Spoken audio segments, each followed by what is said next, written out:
नमस्कार, आप देख रहे हैं एबी न्यूज और मैं हूं आपके साथ प्रज्ञा। बिहार में चुनावी दौर शुरू हो गया है। राज्यसभा चुनाव के लिए तारीखों का ऐलान कर दिया गया है। वहीं आने वाले समय में ऐसे कयास लगाए जा रहे हैं कि विधानसभा उपचुनाव के लिए भी तारीखों का ऐलान कर दिया जाएगा। और इसी पर बात करने के लिए आज हमारे साथ हमारे सीनियर जर्नलिस्ट चंदन झा से जुड़े हैं। सर, आपको क्या लगता है, फिलहाल राज्यसभा चुनाव के लिए तारीखों का ऐलान कर दिया गया है, सभी पार्टियां अपनी अपनी ओर से तैयारियां शुरू कर देगी या करने वाली होगी, सारी प्लानिंग कर लिए होंगे, तो आपको क्या लगता है क्या कुछ प्लानिंग रहेगा, किस पार्टी की ओर से कौन से प्रत्याशी उतारे जा सकते हैं राज्यसभा चुनाव को लेकर? 2 सीट हुई है राज्यसभा जी। एक विवेक ठाकुर जो राज्यसभा एमपी थी वो नवादा से एमपी बने, और मीसा भारती भी राज्यसभा एमपी थी, वो पाटलिपुत्रा से बनी है एमपी। तो वैसी स्थिति में दोनों सीट जो संख्या बल है विधानसभा में, वो दोनों सीट इस बार एनडीए के खाते में ही जाएगी। एक सीट है लगभग 2.5 साल के लिए, एक सीट है लगभग 4 साल के लिए। तो बीजेपी विवेक ठाकुर के सीट पर से उपेंद्र कुशवाहा का नाम लगभग फाइनल है, नाम लगभग तय हो चुका है। और कहें जो प्रयास लगाए जा रहे हैं, जो इधर से उधर टस से मस नहीं होने वाले हैं। तो अब एक नाम तो फाइनल हो गया। सबसे बड़ी समस्या है दूसरी सीट के लिए। दूसरी सीट जेडीयू के खाते में है। जेडीयू के कई नाम हैं, जेडीयू के कई नाम हैं, मतलब कई सारे लोग उसके दावेदार हैं, अपने तरह से क्या लगा रहे हैं। और नीतीश कुमार सबसे अंतिम समय में निर्णय लेते हैं, हाँ चौंकाने वाला निर्णय लेते हैं। तो वैसी स्थिति में देखना होगा, जो पहला नाम चल रहा है केसी त्यागी का। केसी त्यागी भी लाइन में लगे हुए हैं। केसी त्यागी बहुत दिनों से किसी भी सांसद के सदस्य नहीं, ना लोकसभा न राज्यसभा, वैसे लोकसभा के तो कभी नहीं रहे, हमेशा से राज्यसभा के रहे। तो वैसी स्थिति में केसी त्यागी का नाम सबसे आगे चल रहा है। केसी त्यागी को मुख्य प्रवक्ता भी बनाया गया है। केसी त्यागी नीतीश कुमार के खास भी माने जाते हैं, क्योंकि केसी त्यागी ही जब कोई बयान देते हैं तो उससे सरकार गिरती है या सरकार बनती है, ये चीज दर्शकों को बता दें। अगर केसी त्यागी का किसी मुद्दे पर बयान आ गया, अगर आरजेडी के खिलाफ बयान आता है, तो समझिए आरजेडी की सरकार में अगर है नीतीश कुमार, तो आरजेडी का पत्ता साफ। अगर बीजेपी के खिलाफ अगर कोई बयान आता है, तो बीजेपी का भी समझिए पत्ता साफ, क्योंकि उनको इसी के लिए रखा गया है जो आप अपना बयान रख करके पलीते में आग लगा रहे। तो एक नाम केसी त्यागी का है।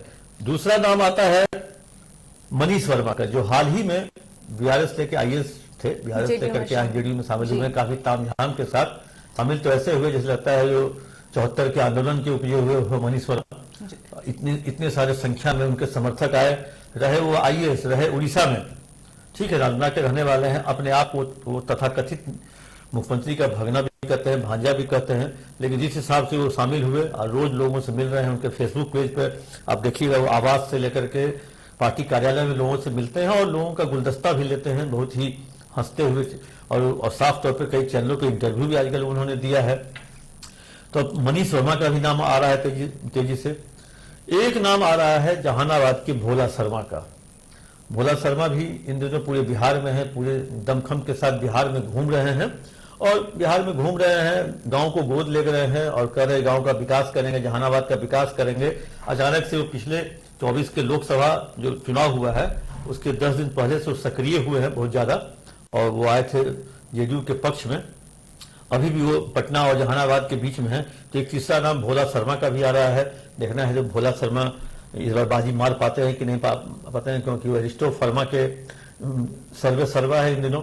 तो वैसी स्थिति में अरिस्टो फर्मा बहुत बड़ी दवा की कंपनी है, मतलब हजारों करोड़ का टर्नओवर है, और बस उसके वो सर्वा है, और वो चाह रहे हैं जो इस बार राज्यसभा का टिकट उन्हें दिया जाए। और क्योंकि उनके परिवार में उनके भाई जो हैं वो लगातार राज्यसभा के सांसद रहे हैं। तो वैसी स्थिति में 3 नाम हो गया दूसरी सीट के लिए। और भी कई नाम हैं जो कहें, जो कुछ नाम ऐसे हैं जिसकी जानकारी शायद पब्लिक डोमेन में नहीं हुई होगी, क्योंकि नीतीश कुमार जी बहुत ही सुलझे हुए नेता हैं, क्योंकि वो सारा काम करते हैं एकदम कहे कि चुपचाप, बिना किसी को बताए हुए। कानों कान भनक भी नहीं लगती, कानों कान किसी को भनक भी लगती है। नीतीश कुमार क्या करने वाले। मनीष वर्मा के बारे में किसी को पता चला? नहीं चला पता। अचानक से जब वो शामिल हुए तब पता चला, तब मेरा पता। आरसीपी भी अचानक से आए, अचानक से एमपी बने, अचानक से मंत्री बन गए। तो नीतीश कुमार की जो राजनीति है वो बहुत ही सधी हुई राजनीति है।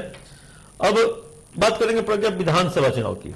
जी 4 सीट जी, विधानसभा चुनाव भी 4 सीटों पर होने वाला है, इमामगंज, बेलागंज, रामगढ़ और तरारी। तो आपके अनुसार इन सीटों पर किन उम्मीदवारों को उतारा जा सकता है? तो सबसे महत्वपूर्ण बात है जो इस विधानसभा उपचुनाव में चिराग वर्सेस पारस होगा, देखने को मिलेगा। क्योंकि पारस अभी भी अपने आप को क्लेम कर रहे हैं जो मैं एनडीए में हूं, और एनडीए में हूं तो वो अब तरारी से वो मांग रहे हैं टिकट अपनी पार्टी के लिए। उनका कैंडिडेट भी फिक्स है सुनील पांडे, और तरारी में पिछली बार जो सुदामा प्रसाद जीते थे उसके बाद आए थे सुनील पांडे, वो थे इंडिपेंडेंट, और बीजेपी लगता है 12-14 हजार वोट केवल ला पाई थी। वैसी स्थिति में सुनील पांडे का पक्ष मजबूत है, और अगर पशुपति कुमार पारस की पार्टी को टिकट जाता है तो मान लिया जाएगा जो एनडीए में उनकी वापसी हो गई है, और आगामी उपचुनाव के बाद जो विधानसभा होने वाला है उसके बाद उनका दावा भी रहेगा जो उनकी पार्टी को भी कुछ सीट दिया जाए। वैसी स्थिति में अब देखें क्या होता है, क्योंकि तैयारी में अभी बीजेपी, एलजेपी, पारस और जेडीयू के भी संजय शर्मा कोई है वो भी वहां से ताल ठोक रहे हैं, और इधर से राजू यादव है आपको सीपीआई से। अब आते हैं रामगढ़ पे। रामगढ़ में जो सुधाकर सिंह थे वो एमपी बने, उनके भाई अजीत सिंह दावेदार है। अजीत सिंह लोकसभा चुनाव से पहले आरजेडी से गए थे जेडीयू में, जैसे ही सीट खाली हुई भाई उनका एमपी बन गया, फिर वो जेडीयू से आ गया आरजेडी में भाई की जगह पे लड़ने के लिए। वैसी स्थिति में रामगढ़ जो है जो कहे जो एक तरह से जगदानंद सिंह का गढ़ है, वहां पे वो लड़ेंगे। और इस बार बीजेपी की तरफ से कहें जो खेल लालू प्रसाद यादव ने किया था लोकसभा में, कुशवाहा को टिकट दिया था, इस बार बीजेपी वहां किसी यादव कैंडिडेट को टिकट देने जा रही है, जहां तक मेरी सूचना है। अब आते हैं इमामगंज, जीतन राम मांझी का सीट है। जीतन राम मांझी की सीट है, वो बन गए हैं एमपी, केंद्रीय मंत्री भी है। वैसी स्थिति में वहां पर घर के अंदर ही लड़ाई हो रही है, बेटा और बहू। बेटा कहता है हमें टिकट चाहिए, बहू कहती है हमें टिकट चाहिए। लेकिन जो मेरे सोर्स बता रहे हैं उस हिसाब से बहू को उन्होंने टिकट देने का निर्णय ले लिया है जीतन राम मांझी ने। हो सकता है हम गलत हों, क्योंकि अभी बेटा बहू की लड़ाई चल रही है, क्योंकि बेटा पहले प्यारा होता है बहू बाद में। लेकिन एक बेटा पहले से एमएलसी है, मंत्री है, दूसरा बेटा भी बन जाएगा तो हो सकता है उन पे आरोप प्रत्यारोप हो, परिवारवाद। लेकिन इन सब नेताओं को परिवारवाद से कोई मतलब नहीं है। आरजेडी से उदय नारायण चौधरी वहां लड़ेंगे।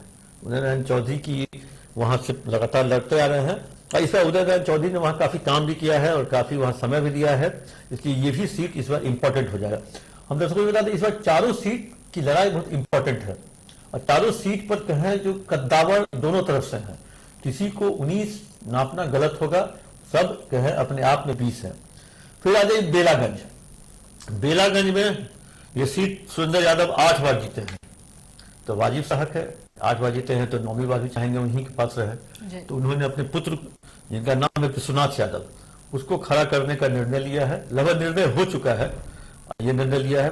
अब आइए इधर से जेडीयू कौन करेगा, तो बिंदी यादव अब नहीं रहे दुनिया में, इनका बेटा है रॉकी यादव। रॉकी यादव बहुत ही चर्चित है, गया में एक रोड रेज कांड हुआ था, एक गाड़ी आगे आगे जा रही थी, पीछे से रॉकी यादव की गाड़ी जा रही थी, हॉर्न बजाने के बाद भी पास नहीं मिला, और अंततोगत्वा पास लेने के बाद एक व्यक्ति की हत्या होती है, ठीक है, उसको गोली मार दी जाती है। अंत में कोर्ट ने बरी भी कर दिया, रॉकी यादव उसी से चर्चा में आए थे। उसके बाद बहुत तरह की बातें हुई। इसी रॉकी यादव को, बिंदी यादव के पुत्र हैं, उनको जेडीयू टिकट देने की सोच रही है, मन बना चुकी है। अब तो हो ही गया, रामगढ़ हो गया, इमामगंज हो गया, बेलागंज हो गया, तरारी हो गया। अब सबसे इंपॉर्टेंट है चाचा और भतीजे में, क्या चाचा इस बार जीत पाएंगे? चाचा अगर टिकट ले लेते हैं तो वो कहीं ना कहीं फिर से चिराग नाराज हो सकते हैं, क्योंकि चिराग को दुनिया में कुछ भी मिल जाए, चाचा के साथ वो नहीं जाना सकते, क्योंकि जिस चाचा ने चुनाव चिन्ह छीना, जिस चाचा ने पटना का कार्यालय छीना, जिस चाचा ने दिल्ली का आवास छीना, जिस चाचा ने 5 सांसद छीन लिया, उस चाचा के साथ वो नहीं जाएंगे। लेकिन फिर मैं आपको बता दूं, चिराग पासवान ने जिस दिन आरोप लगाया था ललन सिंह और नीतीश कुमार पर कि उसने मेरी पार्टी को तोड़ा है, उन्होंने, और उसी के साथ उन्हीं का जाके पैर बिछू रहे हैं। तो वैसी स्थिति में राजनीति में कुछ भी हो सकता है। जब असली चाचा से नाराज हो सकते हैं तो नकली चाचा, जब नकली चाचा को पांव छू सकते हैं तो असली चाचा से कितने दिनों तक नाराज रहेंगे। तो ऐसी स्थिति में जो चुनाव के मोड़ पे आ चुका है बिहार, अब फिर आपको अगले कुछ दिनों तक केवल सरगर्मी रहेगी, चुनावी राजनीति, चुनावी खबर, यही इन्हीं सब खबरों के साथ सारे सोशल मीडिया प्लेटफॉर्म पे, अखबारों में, टीवी चैनलों में लगातार ये खबरें चलेंगी। बिहार अभी फिर से एक तरह से कहे जो लालू यादव, तेजस्वी, नीतीश कुमार, चिराग पासवान, जीतन राम मांझी सभी अभी सुर्खियां बटोरेंगे और सभी के लिए काफी इंपॉर्टेंट है ये आने वाला समय। धन्यवाद सर कि आप हमारे साथ जुड़े और अपनी राय रखी। अब देखना ये होगा कि राज्यसभा चुनाव और विधानसभा उपचुनाव में कौन सी पार्टी कितनी आगे बढ़ती है और किसे पीछे पछाड़ती है। फिलहाल के लिए एबी न्यूज में इतना ही। धन्यवाद।